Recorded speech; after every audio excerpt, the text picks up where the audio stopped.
নমস্কার বন্ধুরা, রসনালিপির আরও একটি নতুন পর্বে আপনাদের সবাইকে স্বাগত জানাই। গরমের সবজি মানেই পটল, ঢ্যাঁড়স, ঝিঙে, এই সবজিগুলোই আমাদের প্রত্যেকের বাড়িতে প্রতিনিয়ত কোনো না কোনোভাবে তৈরি হয়ে থাকে। আজ সেরকমই একটা ঢ্যাঁড়সের রেসিপি আপনাদের সাথে শেয়ার করে নিচ্ছি, যেটা আপনারা রুটি, ভাত, এমনকি বাচ্চাদের টিফিনে রুটি পরোটার সাথেও বানিয়ে দিতে পারেন। তাহলে চলুন দেখে নেওয়া যাক আমার আজকের রেসিপি। এর জন্য প্রথমেই কড়াইতে দিয়ে দিয়েছি 1 টেবিল চামচ সর্ষের তেল। তেলটা ভালো করে গরম হয়ে গেলে এইভাবে কেটে রাখা ঢ্যাঁড়সগুলো দিয়ে দিচ্ছি।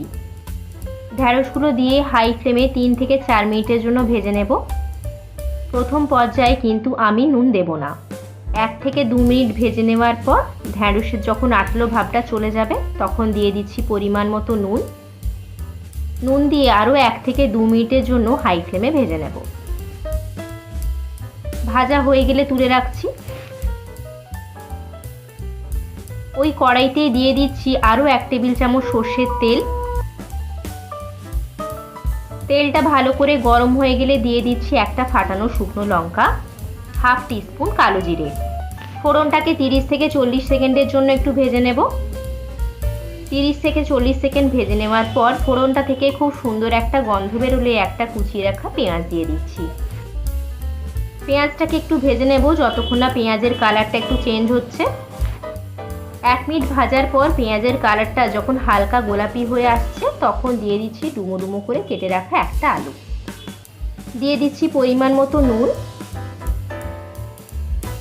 নুন দিয়ে আলুটা একবার একটু নাড়াচাড়া করে ঢাকা দিয়ে দিচ্ছি।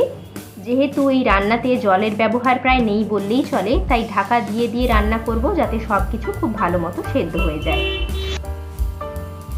3 থেকে 4 মিনিট পর ফিরে এলাম। এবার একটু নাড়াচাড়া করে একটা কেটে রাখা টমেটো দিয়ে দিচ্ছি। দিয়ে দিচ্ছি 4টে চেরা কাঁচা লঙ্কা, হাফ টিস্পুন হলুদ গুঁড়ো, হাফ টিস্পুন লঙ্কার গুঁড়ো, হাফ টিস্পুন ধনে গুঁড়ো, হাফ টিস্পুন জিরে গুঁড়ো, হাফ টিস্পুন চিনি। সব মশলাগুলো দিয়ে নেড়ে চেড়ে আবারও ঢাকা দিয়ে দেব।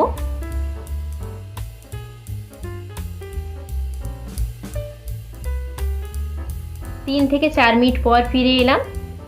টমেটোটা গলে গিয়ে সব কিছু খুব সুন্দর মাখো মাখো হয়ে গেছে। এরপর আগে থেকে ভেজে রাখা ঢ্যাঁড়সগুলো দিয়ে দিচ্ছি।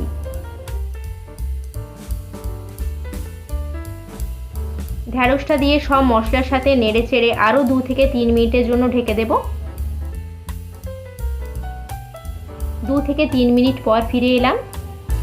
এরপর হাতে করে সামান্য জল নিয়ে জলের ছিটা দেব। দেখতেই পাচ্ছেন কিন্তু খুব বেশি জল দেওয়া যাবে না। সামান্য একটু জলের ছিটা দিয়ে একটু নাড়াচাড়া করে আরও 2 মিনিটের জন্য ঢেকে দেব।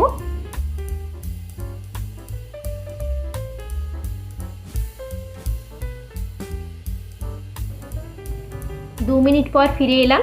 দেখতেই পাচ্ছেন সব কিছু খুব সুন্দর মাখো মাখো হয়ে গেছে।